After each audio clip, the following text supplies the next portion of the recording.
Hello everyone and welcome to another Top 5 Records video and another one in the series in which I'm taking a closer look at the full body of work of David Bowie. And we have arrived at a rather special release. Today I'm going to be talking about this. David Bowie's Serious Moonlight. Now, what am I holding here?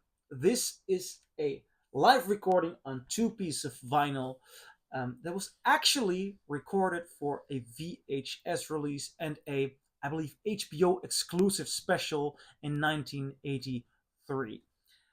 They were considering releasing it on a vinyl or CD later on, but they decided not to until the moment they made the David Bowie box set "Loving the Alien," which chronicles or captures um, a lot of the 80s. Not all, but a lot of the 80s. Now, this LP is in that regard special because it hasn't had a separate release from that box set, and I really had to have that LP because I know this show. As a matter of fact, I bought it when it got first released on DVD in 2006 and was kind of let down. Why? Well, the DVD was not a very good release. It was clearly this was shot on video for VHS, and now VHS quality doesn't have to be an issue. There are some very good Blu-rays that are VHS or videotape sourced. For example, Queen's Live at the Rainbow, that's a VHS source, but they have the audio from the mix table. Same counts for Frank Zappa's Live at the Roxy. A good representation of video can be very interesting, but this seems to be like a VHS rip. Also, with the horrible 80s video title introductions to songs, and that concert film did not age well. Also, the mixing of that concert film is not my cup of tea. It is very airy. It has a lot of the, I assume, natural reverb, which gives it a sort of grandiosity when you look at it with the video, but the songs never come to live. Also, I really hate the small amount of frequencies that the VHS release contains. A lot of VHS releases have horrible audio, and the DVD is not much better. So with the vinyl, we actually get a much better representation of that show, and that is why I'm very happy with this release. Also, I find the entirety of this release visually much more spectacular. I mean, we're not getting the video here, but if you just look at the gorgeous pictures, inner sleeves, I'm also going to show you the other one. There is so much more magic to this release and the visuals in good photographs than the not so interesting video quality has. Now, enough about that video. What is this show like?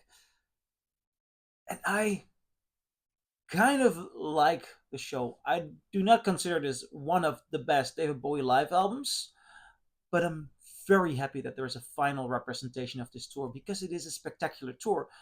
Bowie did not know this would be his, I believe it's his biggest tour ever, or it was his biggest tour yet.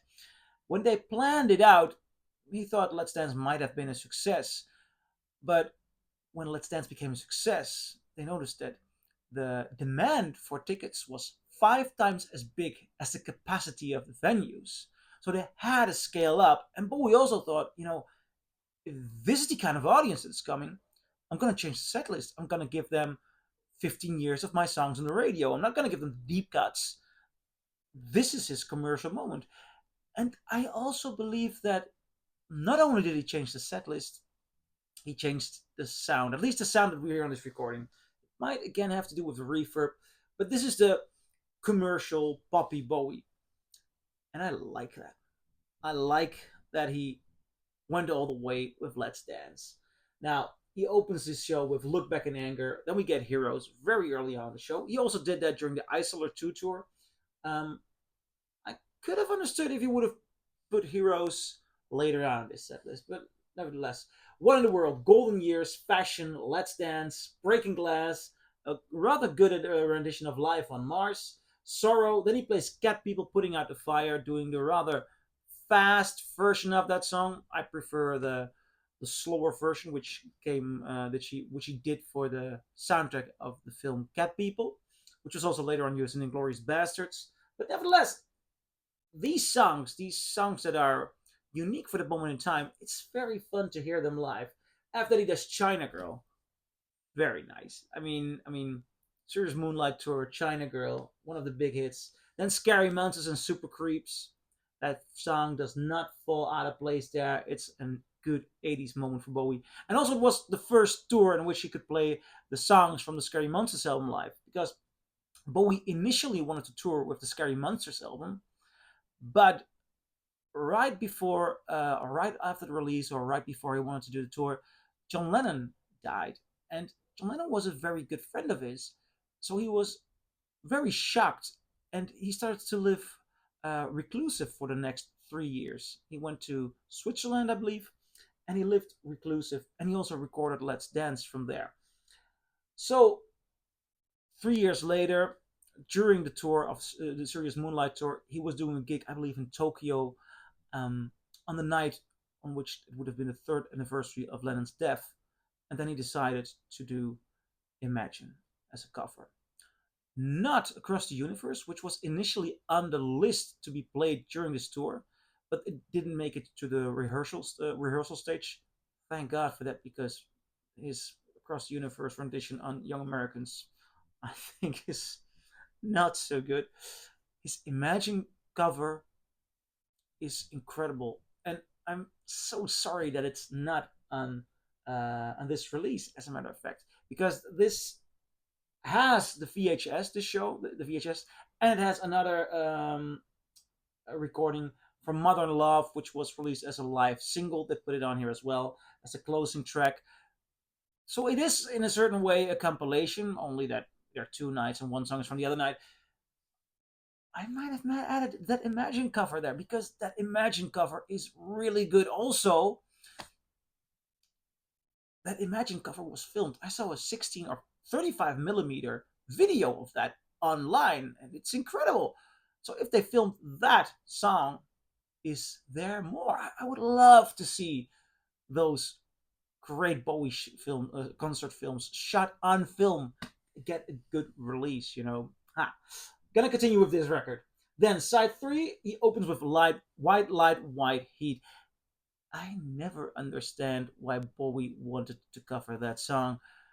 To be quite frank, I'm a big Bowie fan. Bowie's my number one favorite solo artist. I'm always, it's a toss between Bowie and Queen for me.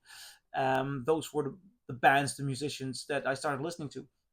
But his sometimes he nails a cover, and sometimes he just doesn't. And he keeps recurring to White Light, White Heat, and he never has the nice raw edge that the original by the Velvet Underground has. So I don't understand why he does that. I don't understand what it does on this tour, because the Velvet Underground is this underground band, and this is Bowie greatest hits. Sort of like he gets into a much bigger greatest hits phase later on, which, again, Bowie greatest hits, still good. Bowie's like cheese. Mix it with anything, it's good. Now, after White Light, White Heat, he does a rendition of Station to Station, which is, especially listening to his records in chronological order, that is not the most impressive version. These Isolar live performances of Station to Station, they are so raw and gut-wrenching. I love those. So, but then he continues to correct actor, does a nice rendition without the harmonica though. Ashes to Ashes. I'm so happy to hear that song in an early 80s live version. One of his greatest 80s songs. Again, one of those Scary Monster songs that did not get to breathe on its own tour. Now we have it. Love that. Side 4, rather good rendition of Space Oddity. I like that. Then Young Americans, which he also does pretty well. Then a good version of Fame. And then the Modern Love from the other Canadian show. And I really prefer the mixing on that Modern Love version. So I'm also wondering, are those tracks there? Is there any chance we can also get that other show live? Because a mix can do so much to a show. This performance here is good. It is very much There in it's a different side of Bowie. He's it sounds like he's there to entertain, where other shows he's much more of an artist appearing and making the songs and going into the songs. He sounds more like an entertainer on this record, which is good to have. I love this document. I enjoy this show. I really enjoy this recording. Don't get me wrong, I'm very happy with this release. But it has some interesting side notes, and if there's any chance we could get another show from this tour, let it be a Tokyo show or the other Canadian show where we heard the Mother Love from, with different mixing capacities or capabilities, I would love to hear that. Nevertheless, awesome release. I'm very happy with it. So I'm curious, what do you think? Do you agree? Do you disagree? Leave a comment below and I'll see you in my next video. Bye.